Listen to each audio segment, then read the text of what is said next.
I saw police officers surrounding the restaurant outside. I quickly looked around. After confirmed that there was only an elderly couple and 2 children in the restaurant, I suddenly realized that these police officers were here to arrest me. So I immediately paid the $10 bill, then placed my hands flat on the table. As soon as I did this, 2 police officers rushed in.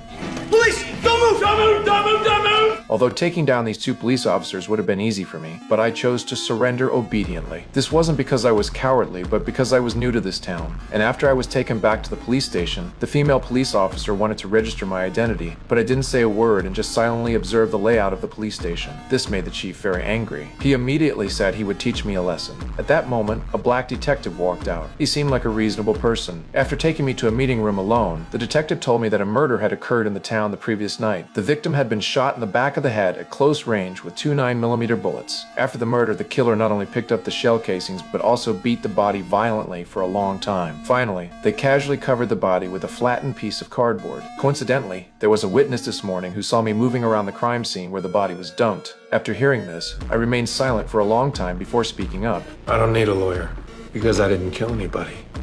At least not recently.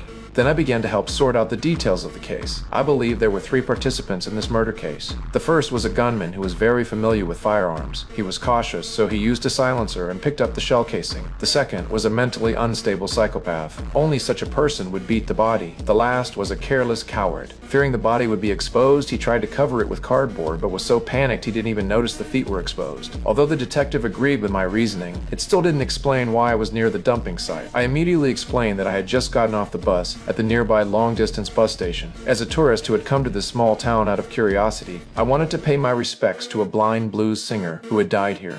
I like music.